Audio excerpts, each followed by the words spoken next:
the comparison game is devastating because it robs us of living the life we have, not the one we don't have. And so the comparison thing, ultimately, whenever I compare, I'm always going to lose. Somebody's always going to have it better.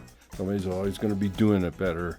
And if that's the case and I apply it to grief, then I'm in real trouble.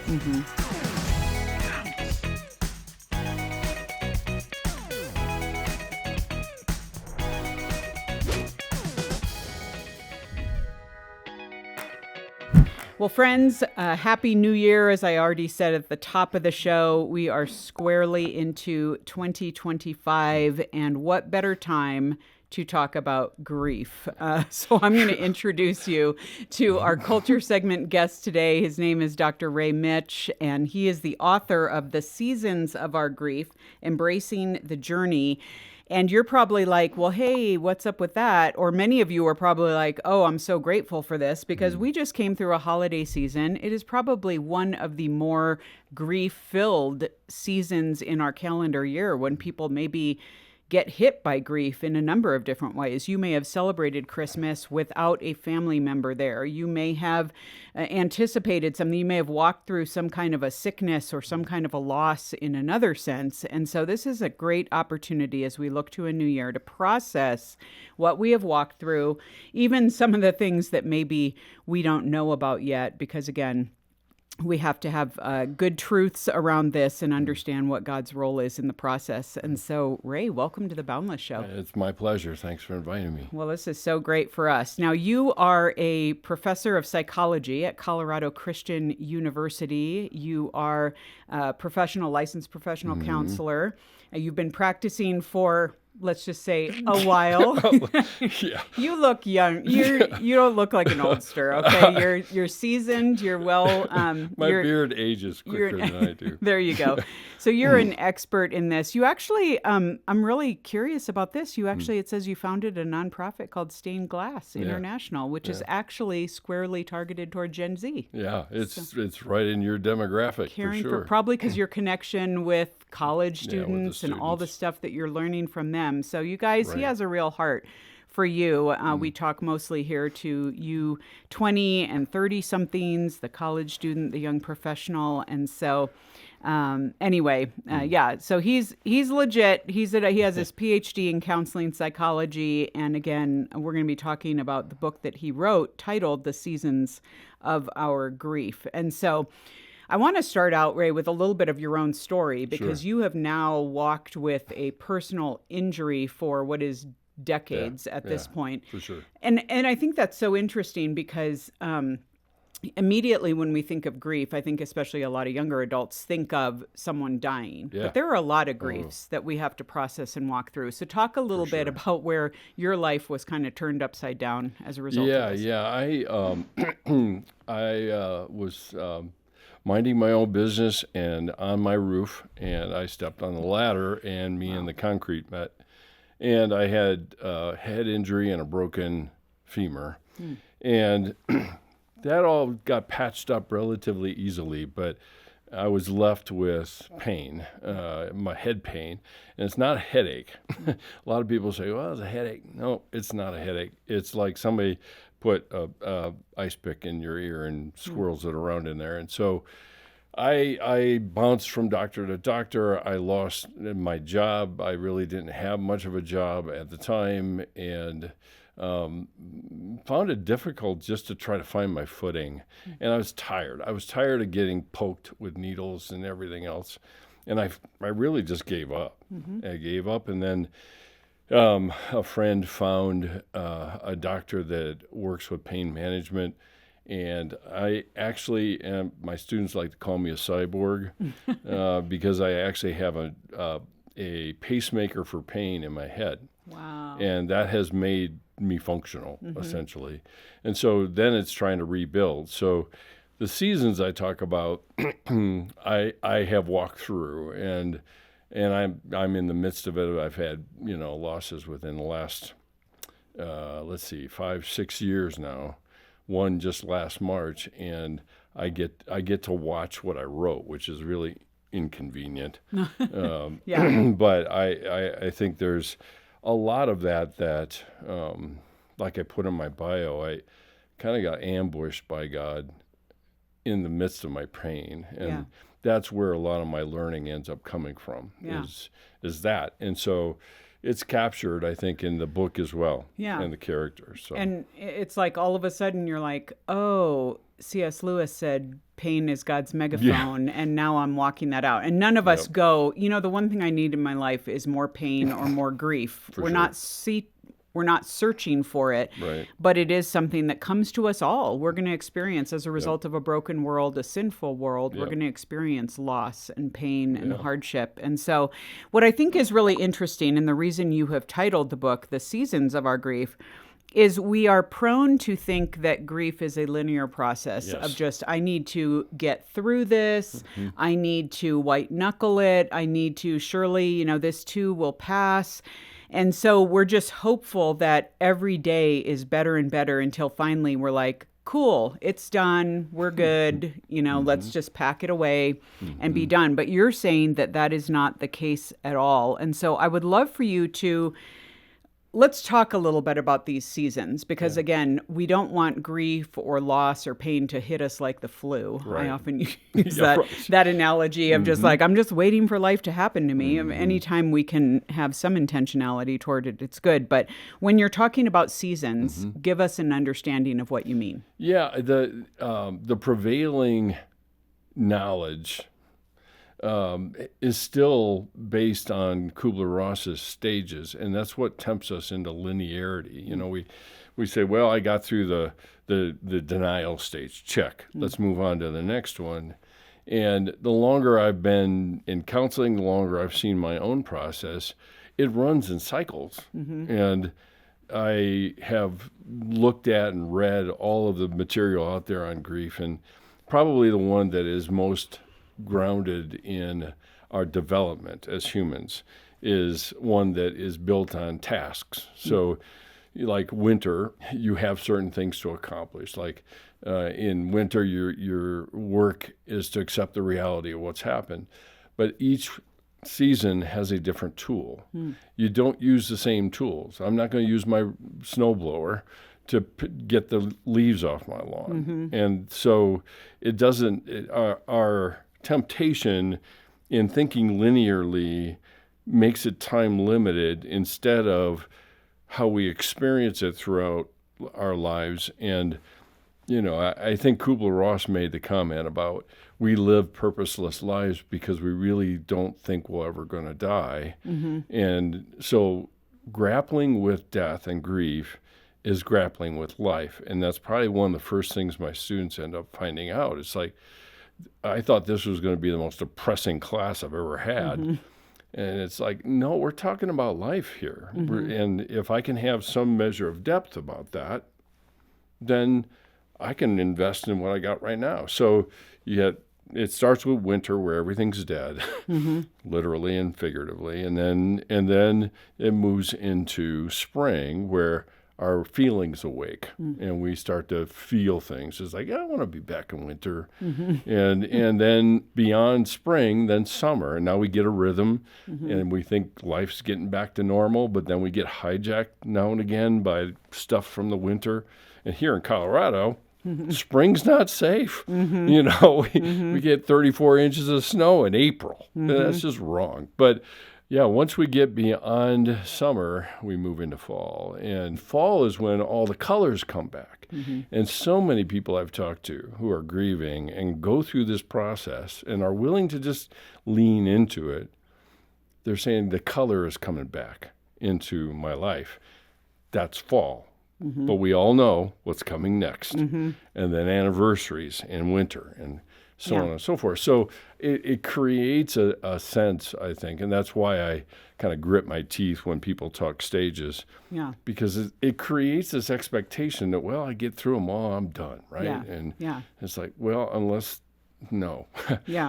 So No, that makes sense. I think also one of the, and maybe this is reflected in some of the seasons too, we always want to look around and whatever we're walking through, we want to compare it to Yeah. what others have walked through or what we should, oh, well, when my friend lost her grandma, this is how it played out. So that's what it should look Right. like for me. And, again, there's probably someone listening who their favorite grandma was gone this past Christmas and it was the first Christmas without them. And so they're kind of like, what am I expecting? What does this look like? And what is the danger, would you say, in comparison? Well, first of all, how are we tempted to compare and Yeah. what's the danger in that? yeah, I think the comparison game is devastating because it robs us of living the life we have, not the one we don't have. And so the comparison thing, ultimately, whenever I compare, I'm always going to lose. Somebody's always going to have it better. Somebody's always going to be doing it better. And if that's the case and I apply it to grief, then I'm in real trouble versus where I'm at. And so the comparison issue is very much a big one. And people have such unique experiences when it comes to grieving that it looks like winter lasts 4 weeks. And then other people, winter lasts for 6 months. And it's like, well, shouldn't I be done by now? And that word should is a killer because it again, should is usually a comparison. And so I think the biggest challenge is, like I say in the book, is kind of finding other people that are willing to live grief and live life as they have it, not as they wish it should be, and talk that through and bring it out. Because I can't fight something I don't name. Yeah. So That's good. So to that end, though, it makes me curious, how can a person determine whether or not they're in a cycle, they're just doing the thing, they can't compare their story with someone else's. They may think, oh, this is something that happened 3 years ago. Why am I still dealing with this?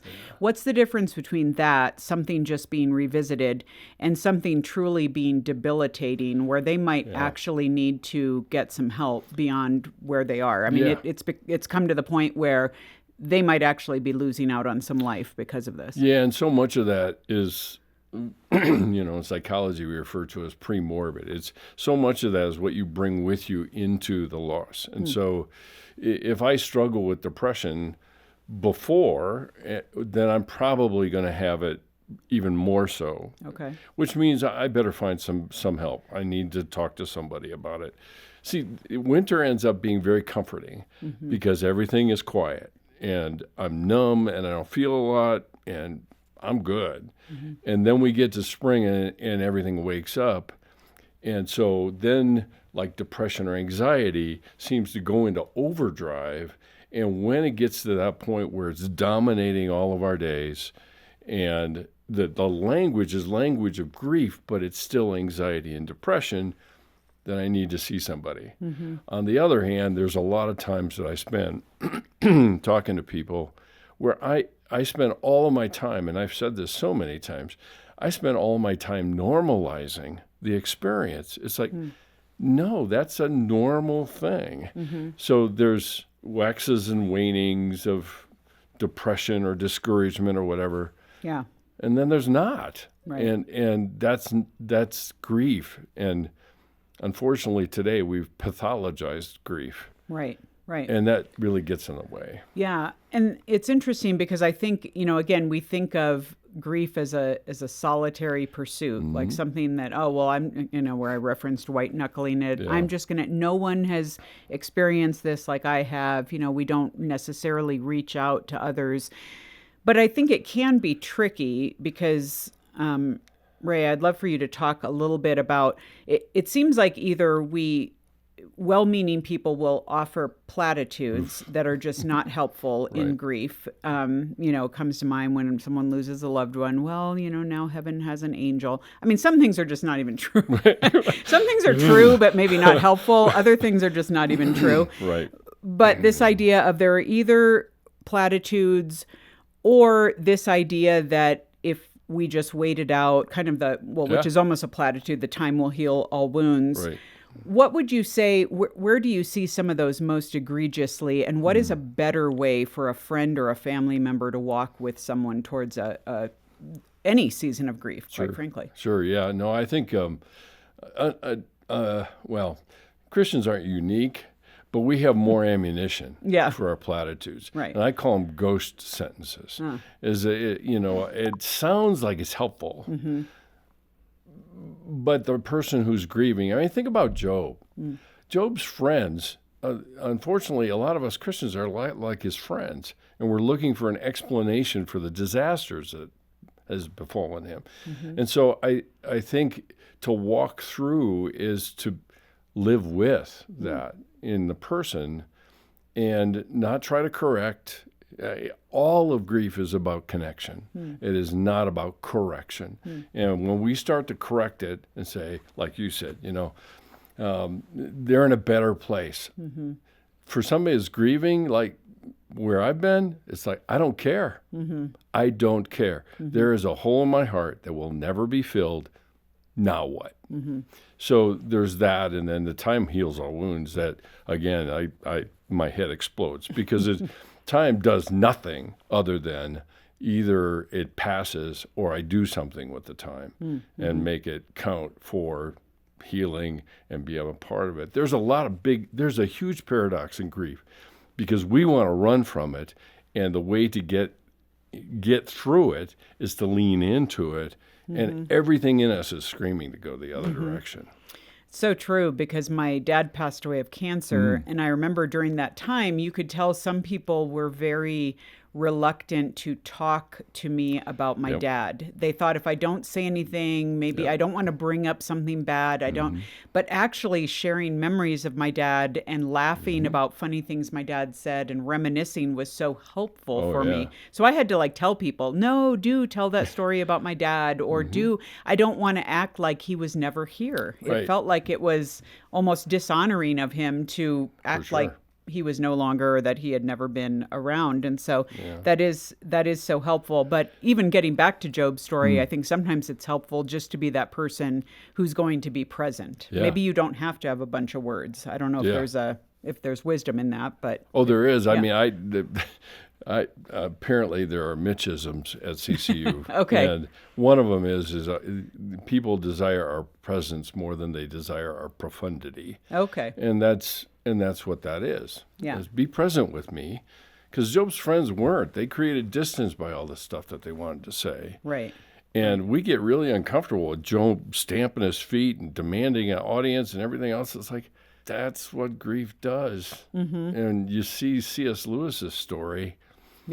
He really goes after God early. And he's saying when you need him the most, all you get is a double bolted door. Right. And that's that kind of honesty. I don't think it's going to take God off guard. Sure. And even if you look at Jesus and Lazarus, Lazarus' two sisters both say the same thing, but do it very differently. Martha gets in his chest and starts poking at him, and Mary says the same thing, but falls at his feet. Both in grief. And then Jesus weeps. Sure. So.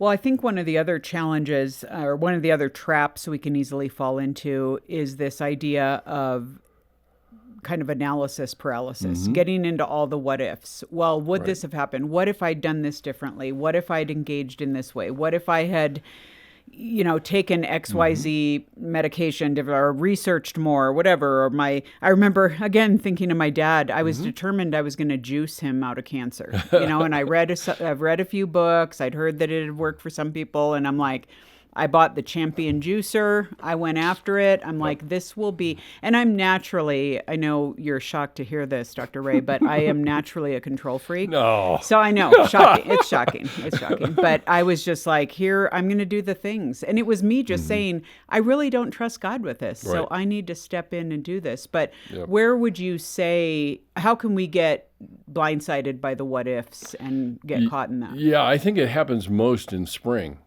Okay. And we're trying to make sense of reality. True. And so we write the story. With the feelings. Right. Yeah. And we write the story. And we write the story with a possible scenario. And so we really hate unfinished stories as humans. We absolutely hate them. And so that means then that I'm going to find a way to complete the circle, the story circle. And with that, then there's my answer.